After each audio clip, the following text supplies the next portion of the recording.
नमस्कार दोस्तों, स्वागत है दिन भर की बड़ी और अहम खबरें में। एक एक करके सारी खबरें बताएंगे विस्तार से। चलिए वही पहली बड़ी खबरें बताएंगे जहां पे लॉकडाउन में फंसे लोगों के लिए चलेगी 6 श्रमिक स्पेशल ट्रेन। जाने कहां से खुलेगी। वहीं अगली बड़ी खबर में बताएंगे आपको जहां पे जिन जिन लोगों के पास 5 का पुराना नोट है उनके लिए बहुत ही बड़ी खुशखबरी निकल के आई है। जी हाँ दोस्तों, बता दें कि जिन जिन लोगों के पास 5 का पुराना नोट है उनके लिए बहुत ही बड़ा फायदा होने वाला है। उनके लिए एक बहुत ही बड़ी खबर सामने निकल के आ रही है। वही अगली बड़ी खबर में बताएंगे। लॉकडाउन के बीच 21,000 रुपए से कम सैलरी पाने वाले के लिए सरकार ने की है बहुत ही बड़ी घोषणा। जी हाँ दोस्तों, बता दें कि लॉकडाउन के बीच 21,000 रुपए से कम लेने वाले सैलरी जो भी लोग हैं जिनका सैलरी 21,000 से कम है उनके लिए 5 बड़ी घोषणाएं की है।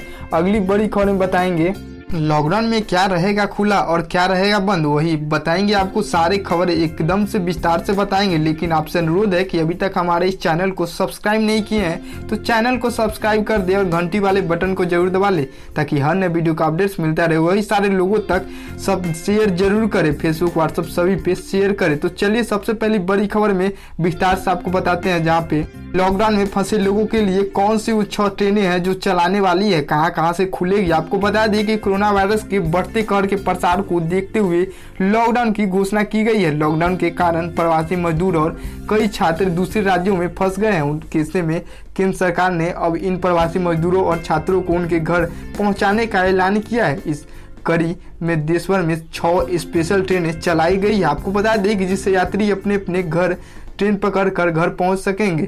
आपको बता दें कि वो कौन कौन सी ट्रेनें हैं जो चलाई गई है। तो श्रमिक ट्रेनों की लिस्ट में पहली ट्रेन शुक्रवार को सुबह 4 करीब 50 मिनट पर हैदराबाद से झारखंड के लिए रवाना हो गई थी। इसमें 1200 यात्री थे।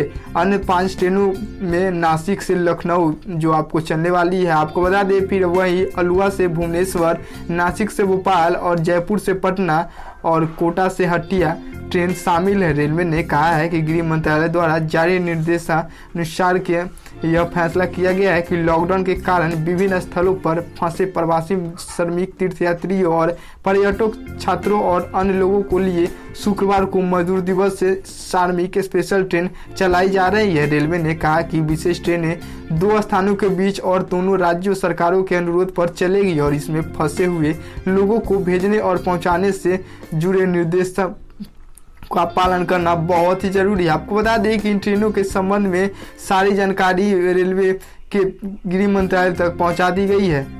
रेलवे टिकटों के लिए अलग से दिशा निर्देश जारी करेगी। वही राजस्थान के कोटा में अधिकारियों ने निर्देशों जारी कर छात्रों से कहा है कि उन्हें अपना पहचान पत्र साथ रखने की जरूरत है। जो छात्र पहले आएंगे उन्हें सीट जिन लोगों के पास 5 का पुराना नोट है उनके लिए ये बहुत ही बड़ी खुशखबरी है। जी दोस्तों, बता दें कि अगर आपके पास भी 5 का पुराना नोट है तो कमेंट करके जरूर बताएं, अपना नाम और अपना एड्रेस जरूर बताएं ताकि आपको सहयोग मिल सके। आपको बता दें कि ये 5 के नोट को अगर आप रखे हुए हैं तो आपके लिए बहुत ही बड़ी खुशखबरी है। आप इससे बहुत ही ज़्यादा पैसा ले सकते हैं। आपको बता दें कि जिन जिन लोगों के पास 5 का पुराना नोट है उनके लिए बहुत ही बड़ी खुशखबरी बन सकते हैं। आपको बता दें लखपति आज के समय में पैसा कमाना किसे पसंद नहीं है। बहुत से लोग होते हैं जिनके पास कुछ ना कुछ मूल्यवान चीज होता है। जैसे कि हम पैसे की बात कर रहे हैं, जो पुराने जमाने के पैसे आज के समय में काफ़ी महत्वपूर्ण है। अधिकतर पाया गया है कि हम सभी के पास कोई ना कोई मूल्यवान चीज़ होती है जो कि हमारे लिए बहुत ही कीमती होती है। बस अमीर बनने के लिए हमें चाहिए कि हमें उस चीज़ के मूल्य अच्छे से पता हो और पूरी जानकारी हो। और आज की यही जानकारी देने के लिए आपके लिए हम आपको बता रहे हैं। आपको बता दें कि सिर्फ और सिर्फ कुछ खास खूबी वाले नोट की, जैसे कि उस नोट पर कोई विशेष अंक 786 हो या फिर उस पर कोई पुरानी तस्वीर मौजूद हो तो वह नोट लाखों में भी बेच सकते हैं। कई लोग इन्हीं खूबियों की वजह से ही इन चीज़ों की नीलामी में काफ़ी पैसा लगाते हैं। अब आप सोच रहे हैं कि आप इन नोटों को बेचेंगे कैसे, तो आपकी जानकारी के लिए आपको बता दें कि ईबे और इंडिया ओल्ड कॉइन जैसी वेबसाइटों पर आसानी से अपने नोट की फ़ोटो अपलोड करके लाखों कमा सकते हैं। तो जल्दी ही इसका फ़ायदा उठाएं और लाखों कमाएं। अब लॉकडाउन के बीच जिनके जिनके सैलरी जो 21,000 से कम है उनके लिए बहुत ही बड़ी घोषणाएं कर दी गई है। आपको बता दें कि सरकार ने जिनका भी सैलरी 21,000 से कम है उनके लिए ये 5 बड़ी घोषणा की है जो आपके लिए जानना बेहद ही जरूरी है। आपको बता दें कि कोरोना वायरस संक्रमण को रोकने के लिए जारी लॉकडाउन में आम आदमी लोगों को राहत देने के लिए सरकार लगातार कदम उठा रही है। इसी कड़ी में केंद्र सरकार ने ESI यानी योजना ESIC स्कीम का फायदा उठाने वाले कर्मचारियों का वार्षिक जितने भी आमदनी है उनके लिए बहुत ही बड़ी जो घोषणा की है उनके बारे में आपको बताने वाले हैं। हम आपको बता दें कि सभी मेडिकल सेवाएं उपलब्ध कराने का ऐलान किया है। आपको बता दें कि ESI योजना का लाभ उन कर्मचारियों को मिलता है जिनकी मासिक आय 21,000 रुपये से कम हो और जो कम से कम 10 कर्मचारियों वाली कंपनी में काम करते हो। इससे पहले साल 2016 तक मासिक आय की सीमा 15,000 रुपये थी, जिसे 1 जनवरी 2017 से बढ़ाकर 21,000 रुपये कर दिया गया है। अब वो कौन 5 घोषणाएं हैं जो आपको हम बता दें, मिलती रहेगी सभी सुविधाएं जो आपको जानना बेहद ही जरूरी है।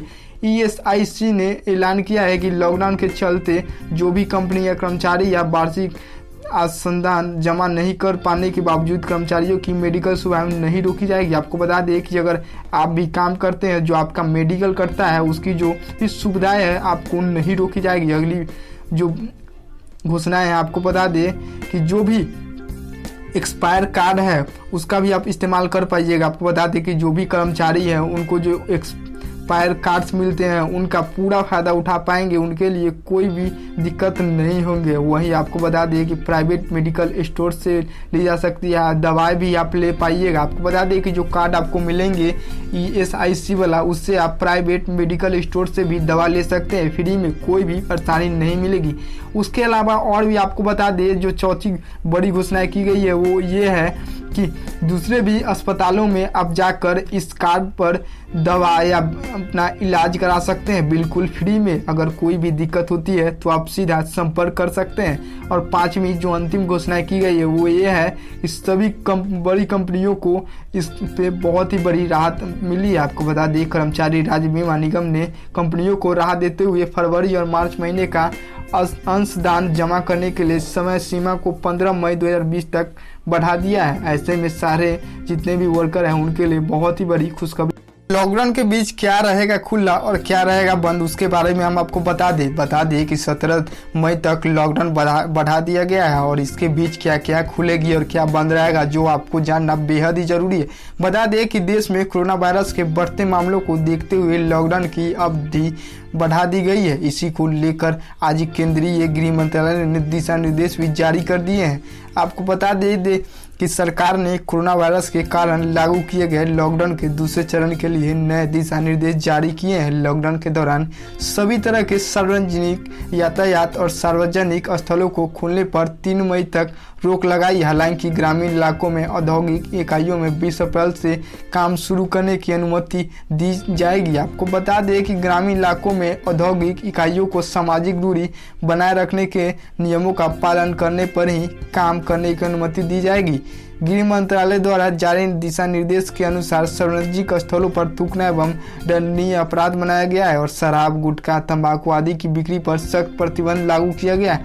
बता दें कि प्रधानमंत्री नरेंद्र मोदी ने देशव्यापी बंद की अवधि बढ़ाकर 3 मई तक कर दी थी, लेकिन फिर से जो अवधि 17 मई तक बढ़ा दिया गया है। अब आपको बता दें कि IT कंपनियां में जो 50% कर्मचारियों के साथ काम करना था उसमें और थोड़ी सी राहत दी गई है और ज़्यादा 75% तक आदमी काम कर पाएंगे। ई-कॉमर्स कंपनियों को भी काम करने की अनुमति दे दी गई है। कुरियर सेवाओं को भी काम करने की अनुमति दी गई है। लॉकडाउन में फंसे लोगों के लिए होटल और लॉज खुले रहेंगे। इलेक्ट्रीशियन, प्लम्बर, मोटर मैकेनिक, बढ़ई द्वारा दी जाने वाली सभी सेवाओं को अनुमति दे दी गई है। मोटर मैकेनिक और कारपेंटर को भी काम करने की इजाज़त दी गई है। आपको बता दें कि सेज में उद्योगों को इजाज़त दी गई है। गांव में सड़क और बिल्डिंग बनाने की इजाज़त हो गई है। फल सब्जियां की दुकानें खुली रहेंगे। ठेले, दूध के बूथ, अंडे, मांस और मछली की दुकानें भी खुली रहेंगे। अब आपको बता देते कि क्या बंद रहेंगे। पूरे देश में रेल, सड़क और हवाई यात्रा पर अभी भी रोक रहेंगे। स्कूल, कॉलेज और फैक्ट्रियाँ कुछ फैक्ट्रियाँ खुली रहेंगे, कुछ बंद भी रहेंगे। रेस्टोरेंट और होटल भी बंद रहेंगे। सिनेमा हॉल, मॉल्स और शॉपिंग कॉम्प्लेक्स भी बंद रहेंगे। दफ्तर और सार्वजनिक जगहों पर चेहरे को ढकना अनिवार्य होगा। राजनीतिक सभाएं, धार्मिक आयोजन भी आपको बता दें कि अभी बंद ही रहेंगे। देश में सभी पूजा स्थल 3 मई तक बंद रहेंगे। सड़कों पर थूकने पर जुर्माना और लॉकडाउन के उल्लंघन पर कार्रवाई होगी। हॉट स्पॉट क्षेत्रों में केवल जरूरी सामान ही उपलब्ध कराए जाएंगे। तो ये सारे चीज़ें जो आपको हम बताए हैं, ये आपको ध्यान में रखना है। ये सारी चीज़ें आपके लिए बहुत ही महत्वपूर्ण